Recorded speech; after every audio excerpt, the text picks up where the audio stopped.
우리는 지난주에 서기관과 바리새인들이 예수님을 고발할 꼬투리를 잡기 위해서 가늠하다가 현장에서 잡힌 여인, 현행범이죠.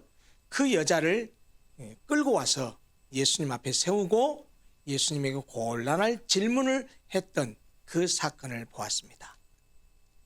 서기관과 바리새인들은 그 가늠하다가 현장에서 잡힌 여인을 끌고 와서 예수님 앞에 세우고 예수님을 향해서 이렇게 묻습니다.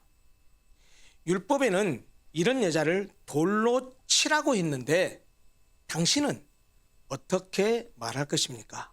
이렇게 물었습니다.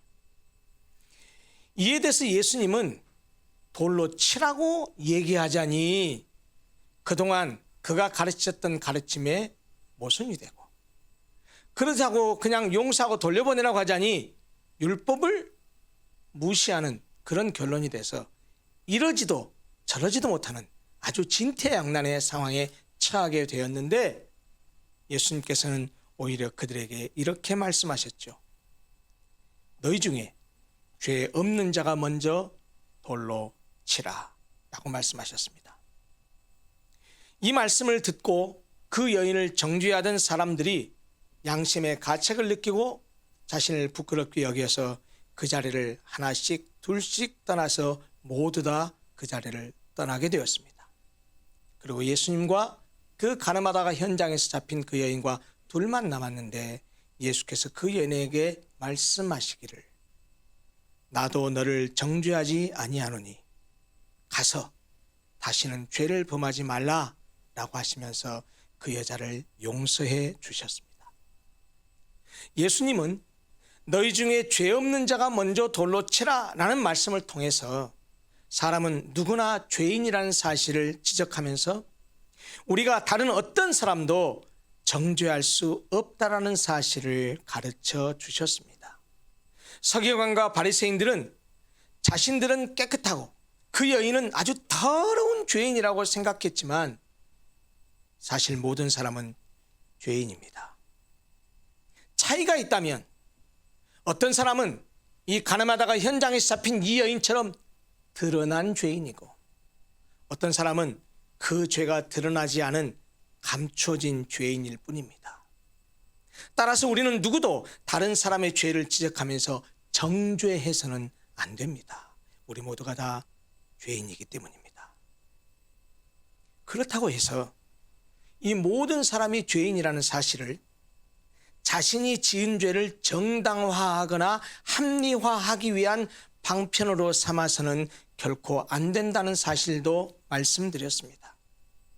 지은 죄에 대해서는 통렬히 회개하고, 내가 무엇을 잘못했거나 내가 무슨 죄를 지어서 그 잘못과 죄로 인해서 누군가 피해를 입은 사람이 있다고 한다면 그 사람에게 진정으로 용서를 구하는 것이 죄를 지은 사람이 행해야 될 마땅한 자세와 태도인 것이죠.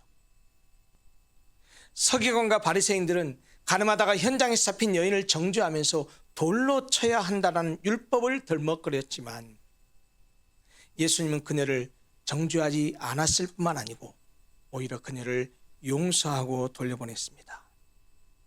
그리고 가늠하다 현장에서 잡힌 여인을 용서하신 것처럼 십자가에서 자신의 목숨을 내어주심으로써 우리 모두를 그 여인처럼 용서해 주셨습니다. 주께서 베푸신 그 속죄의 은혜로 우리 모두가 죄로부터 자유하게 되었습니다. 그러므로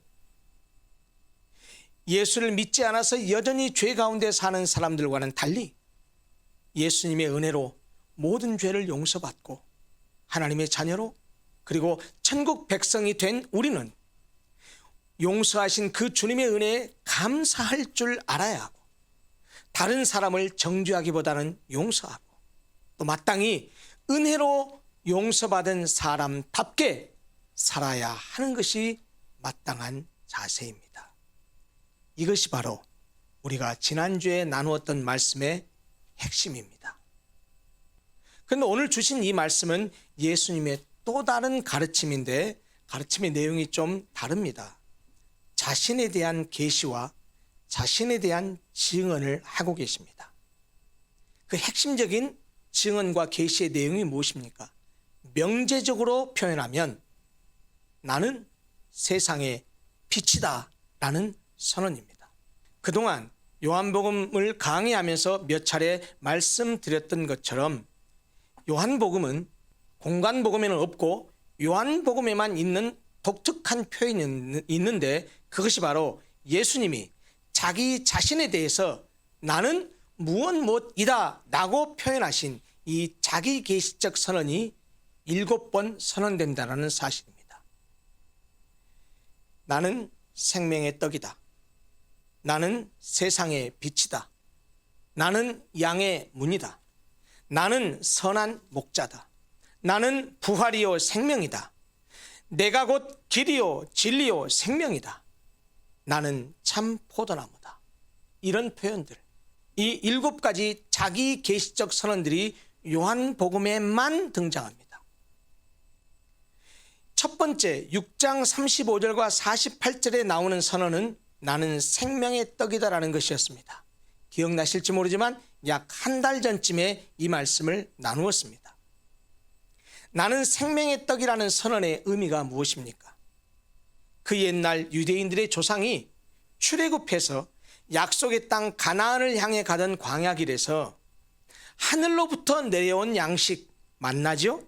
그 하늘로부터 내려온 양식을 먹고 그들이 생명을 얻었듯이 이제 새 이스라엘의 백성, 하늘에서 내려온 참 양식인 예수님의 살과 피를 먹고 마심으로써 생명을 얻게 된다라는 의미입니다. 먹지 않으면 누구나 죽게 되기 때문에 먹어야 살지요.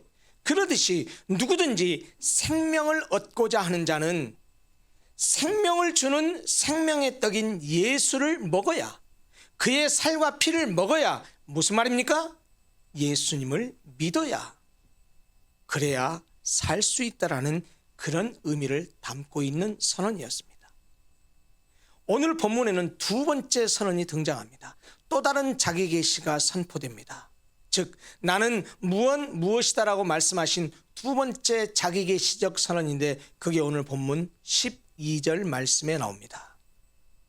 예수께서 또 말씀하여 이르시되 나는 세상의 빛이니 나를 따르는 자는 어두움에 다니지 아니하고 생명의 빛을 얻으리라.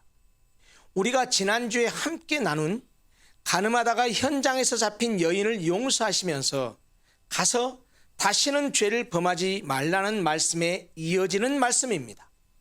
그런 문맥적 상황을 감안한다면 세상의 빛이신 예수님을 따르라라는 이 말씀은 가늠하다 현장에서 잡힌 여인처럼 주님의 은혜로 용서받은 사람들이 하나님의 자녀로서 어떻게 살아야 하는지를 가르쳐주는 말씀입니다. 다시 말하면 예수 그리스도의 은혜로 용서받은 우리는 마땅히 세상의 빛이신 예수님을 따라 살아야 한다라는 말씀입니다. 예수님은 자신을 세상의 빛이라고 선언하셨습니다. 세상의 빛이라고 말했을 때의 그 세상의 세상은 어떤 의미냐면 인류 전체를 가리킵니다. 이 말씀은 유대인들이 생각하듯이 예수님이 유대인만을 위해서 오신 것이 아니라 온 인류를 위하여 이 땅에 오셨다라는 사실을 말해줍니다. 다시 말하면 예수님이 온 세상 사람들의 빛이라는 의미이죠. 요한복음의 저자인 요한이 쓴 다른 성경 요한 1서 1장 5절을 보면 거기에서도 요한이 빛에 관한 말씀을 주십니다. 요한 1서 1장 5절에서는 이렇게 말씀합니다.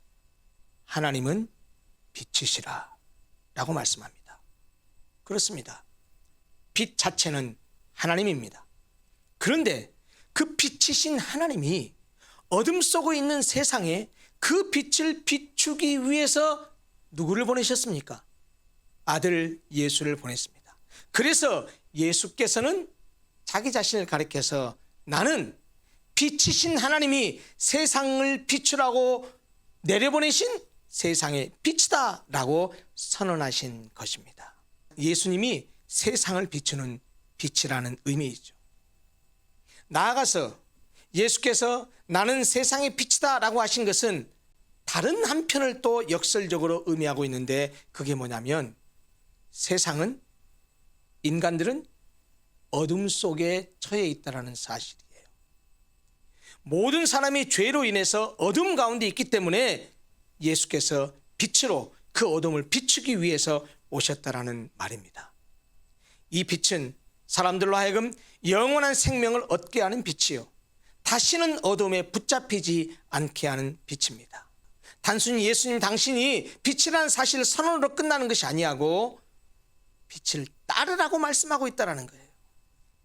자신이 세상의 빛이니 그 빛을, 곧 자신을 따르라고 말씀을 하시면서 그래야만이 어둠에 다니지 않고 생명의 빛을 얻으리라고 말씀하셨는데, 그 말을 바꾸어서 말하면 예수님을 따르는 것이 우리가 생명의 빛, 즉 영생을 소유할 수 있는 유일한 조건이라는 말씀입니다. 그 본문 12절에요. 나를 따르는 자가 생명의 빛을 얻으리라고 말씀하셨는데, 헬라어 원어를 보면 나를 따르는 자 단수형으로 표현합니다. 의미심장한 표현이라고 보여요. 왜냐하면 그것은 우리가 생명의 빛을 얻기 위해서는 개개인이 결단을 내리고 개개인이 예수를 따라야 한다는 사실을 말하고 있기 때문입니다. 우리 각 개인이 예수님이 세상의 빛이라는 사실을, 이 명제적 선언을 그래요, 믿어요, 알아요. 그것도 중요하지만, 그러나 그보다 더 중요한 것은 예수님이 우리에게 요구하시는 것은 그 세상의 빛이신 예수님을 어떻게 하라고요? 따르라는 것입니다. 자, 그렇다면 예수님을 따른다라는 것의 구체적인 의미가 무엇일까요? 이 예수님을 따른다라는 것은 어떤 의미일까요? 부득불 이 따른다로 번역된 헬라어 단어를 살펴보지 않을 수가 없습니다. 이 따르다로 번역된 헬라어는 아콜루손이라는 단어인데요, 이 단어는 이럴 때 사용되는 단어입니다. 따르다로 번역했는데 어떨 때 사용되냐? 군인들이 지휘관에 대해서, 노예가 주인에 대해서 갖는 자세와 태도를 묘사할 때 이 아콜루손이라는 단어를 사용합니다. 여러분, 군인과 지휘관의 관계, 군인은 지휘관의 명령에 무조건 복종합니다. 예수를 따르는 것도 그와 같다라는 거예요. 세상의 빛이요 만왕의 왕이신 주님께 복종하고 그분의 말씀에 무조건 순종하는 것이 예수님을 따르는 것입니다. 노예와 주인의 관계에서도 이 아콜루소이라는 단어가 사용돼요. 노예는 늘 자기를 부인하고 자기 생각이 없어요. 자기가 뭘 하고 싶어도 주인이 불러서 이거 해, 그러면 그것을 따라서 행해야 돼요. 노예의 주체적인 생각은 없습니다. 주인이 시키는 대로 하는 거예요. 주인을 섬기는 것이 또 노예의 보람이요 또 기쁨이기도 합니다. 예수님을 따른다는 것도 마찬가지라는 거예요. 자신을 주님의 종으로 여기고 주님의 말씀만을 따라 섬기는 것, 그것이 바로 예수님을 따르는 것입니다. 우리가 빛이신 예수님을 따라야 한다고 했을 때 이 따른다라는 것이 바로 상관에 대해서, 군인이 상관의 지휘관에 대해서 복종하는 듯이 그렇게 따르는 것, 노예가 주인에 대해서 복종하고 따르듯이 그렇게 따르는 것이 예수님을 따른다고 말했을 때의 의미라는 거예요. 걸음마를 하는 어린아이는 어디를 가든지 엄마 뒤만 졸졸 따라다닙니다. 엄마를 절대 앞서가지 않습니다. 엄마한테서 안 떨어지려고 합니다. 엄마가 없는 엉뚱한 데로 절대로 가지 않습니다. 설사 잠시 길을 잃어서 엉뚱한 데로 가다가도 엄마가 아무개야라고 부르면 곧장 엄마에게 되돌아오는 것이 어린아이입니다. 바로 엄마를 따르는 착한 아이의 모습이 이런 모습인데, 예수를 따른다라는 것이 이런 거 아니겠습니까? 어린아이가 엄마를 졸졸 따르는 것과 같이 예수님만을 졸졸 따라가는 것, 예수님을 앞서가거나 예수님이 없는 엉뚱한 데로 절대 가지 않는 것, 그게 바로 예수님을 의지하고 순종하는 착한 그리스도인의 모습 아니겠습니까? 엄마만 졸졸 따라다니는 착한 아이는 절대 위험에 빠지지 않습니다. 왜요? 엄마가 안전하게 인도하기 때문입니다. 나쁜 곳에 갈 리도 없습니다. 왜요? 엄마는 자기 자녀를 좋은 데로만 데리고 다니기 때문입니다. 생명의 빛이신 예수를 따르는 사람도 결코 위험에 빠질 리가 없습니다. 말씀만 따라가 보십시오. 말씀을 따라가면 항상 예수께서 우리를 안전하게 우리의 삶을 인도해 가십니다. 생명의 빛이신 예수를 따르는 착한 그리스도인은 어둠에 다니지 않는다고 오늘 본문 12절에서 예수님이 말씀합니다. 그러면 도대체 어둠에 다닌다는 것은 또 뭘까요? 어둠에 다닌다는 말은 예수 그리스도의 말씀을 따라가는 것이 아니고 자기 생각이나 자기 감정을 따르고 세상 풍조를 따라 사는 것을 말합니다.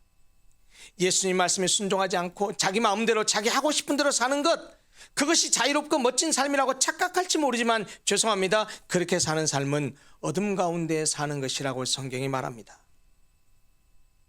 그렇게 사는 것은 순간의 재미와 일시적인 즐거움을 줄 수 있을지는 모르지만 그것이 의미 있고 가치 있는 삶, 거룩하고 아름다운 삶과는 거리가 먼 삶이기 때문에 성경은 그러한 삶을 어둠이라고 표현합니다.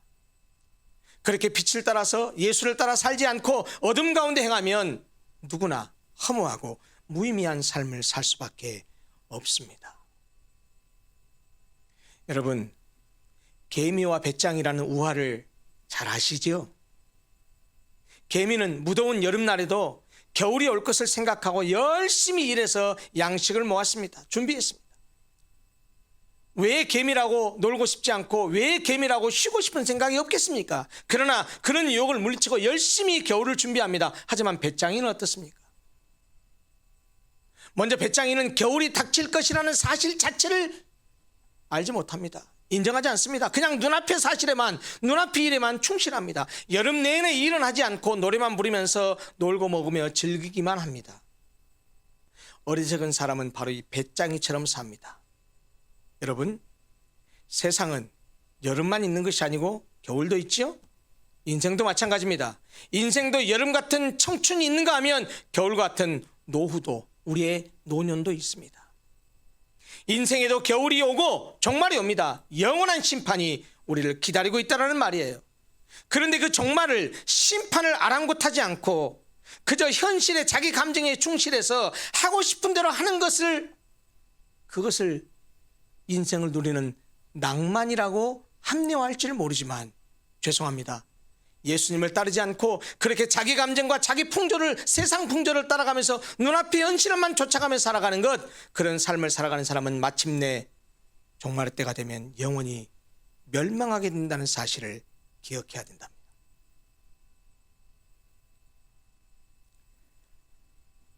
심리학적인 용어인데요, 임프린팅, 각인이라는 이 개념이 있습니다.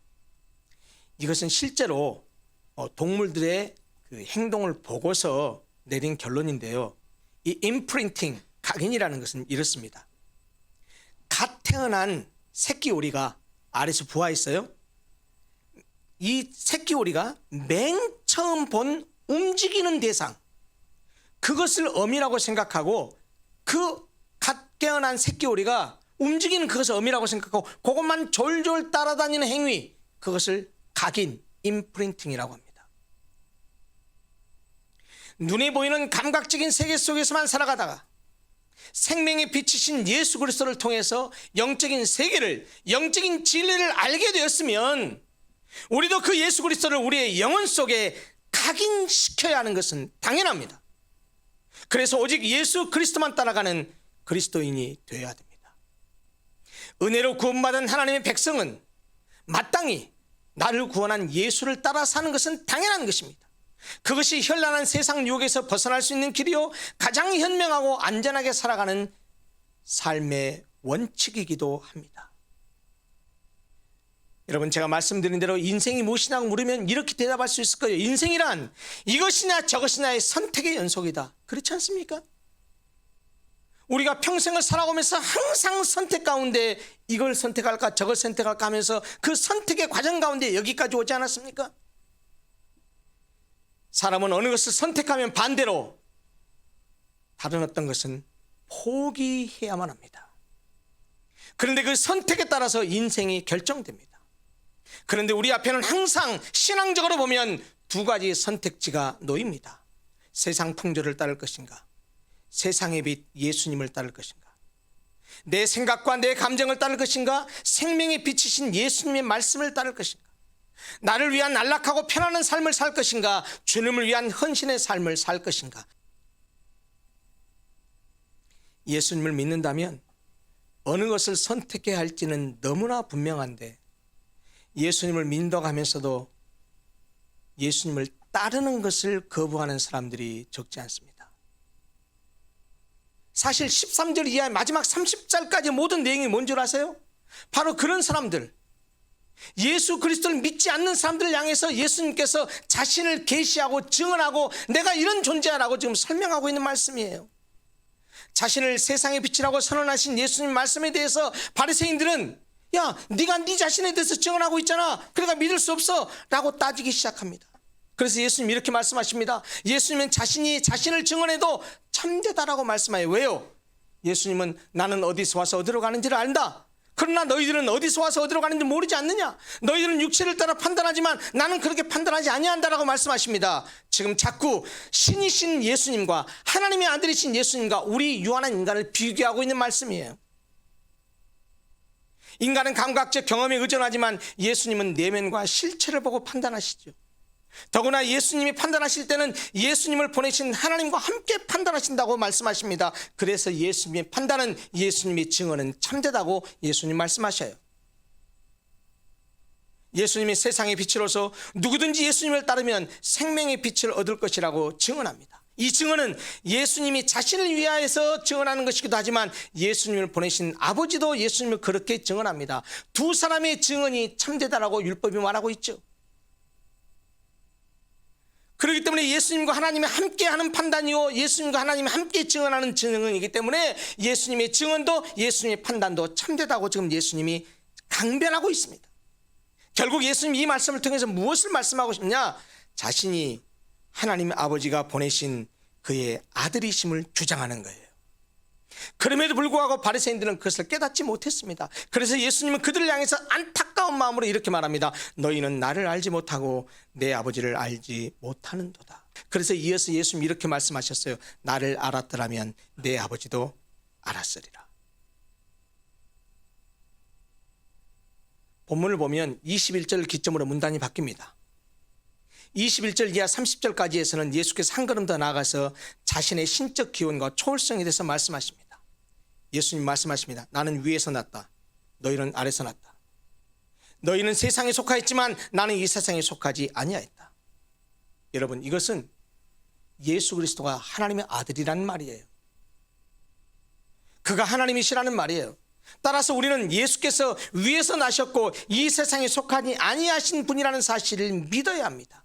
만약에 그 사실을 믿지 아니하면, 예수님이 하나님인 것을 믿지 아니하면, 예수님이 세상을 창조하신 하나님이요 세상의 어둠을 몰아내신 세상의 빛이라는 사실을 믿지 아니하면, 예수님 뭐라고 말씀하셨죠? 우리의 죄 때문에 죄 가운데서 죽을 것이라고 말씀하십니다. 유교의 가르침 중에는 여자가 따라야 할 세 가지 길이 있다고 가르치는 그런 가르침이 있습니다. 삼종지도라고 하죠. 여자는 세 가지를 따라야 된대요. 이 남존여비 사상의 핵심적인 그런 가르침이기도 합니다. 첫째, 어릴 때는 아버지를 따르고, 결혼해서는 남편을 따르고, 늙어서는 아들을 따르랍니다. 제가 이 가치관을 지금도 따르서 이 말을 한 것이 아닙니다.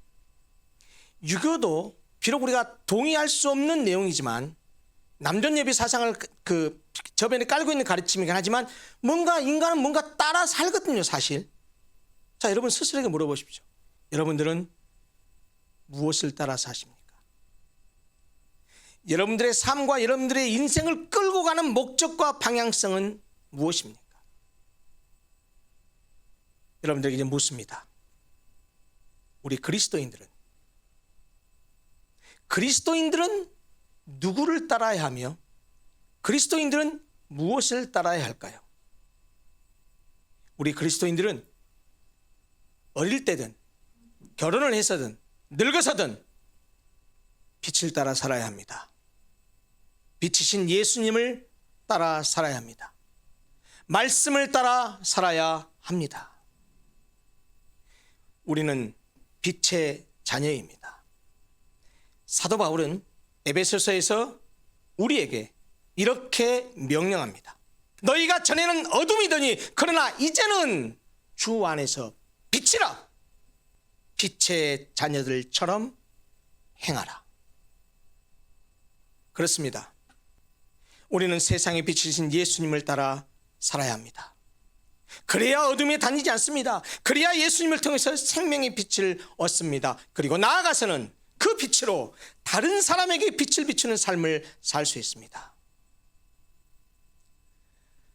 마태복음에 보면 예수님께서 이렇게 말씀하신 게 있어요. 제자들을 향해서 이렇게 말씀했어요. 너희는 세상의 빛이다. 이상하잖아요. 예수님이 요한복음에서는 나는 세상의 빛이다 그랬는데 마태복음에는 너희는 세상의 빛이라고 했어요. 우리가 하고 예수님하고 쌤쌤이란 얘기입니까? 그 말을 하는 게 아니에요. 여러분, 우리도 빛이라는 말은 예수님이 빛이라는 것과 우리가 빛이라는 사실이 약간 다릅니다. 어떻게 다릅니까? 예수님은 빛을 내는 발광체라고 한다면 우리는 그분의 빛을 반사하는 반사체예요. 예수님이 태양이라면 우리는 달과 같은 존재란 말이에요. 우리는 그분의 빛을 반사하는 반사체입니다. 그래서 우리가 빛 가운데 거하고 빛 가운데 행하고 빛을 따라 살 때, 은혜로 죄를 용서받은 하나님의 백성답게 살 때 우리의 모습을 통해서 예수 그리스도의 빛이 우리를 통해서 반사되어서 어두운 세상에 어둠이 물러가고 어두운 세상이 밝아지게 되는 것입니다. 그래서 예수님은 우리에게 너희는 세상의 빛이다라고 말씀하신 것입니다. 사랑하는 성도 여러분, 예수 그리스도는 죄악의 어둠 속에서 길을 찾지 못하는 인류를 구원으로 인도하는 유일한 빛이십니다. 그러기에 예수로 말미암지 않고는 생명의 빛, 곧 영생을 얻을 존재는 아무도 없습니다. 오직 세상의 빛이신 예수 안에 있는 사람들, 그 빛이신 예수를 따르는 사람들만이 어둠에 다니지 아니하고 생명의 빛, 곧 영생을 얻게 됩니다. 기억하십시오. 예수 그리스도 이렇게 말씀하십니다. 나는 세상의 빛이다. 우리 그리스도인들은 그러면 빛이신 예수를 믿는 우리는 어떻게 살아야 됩니까?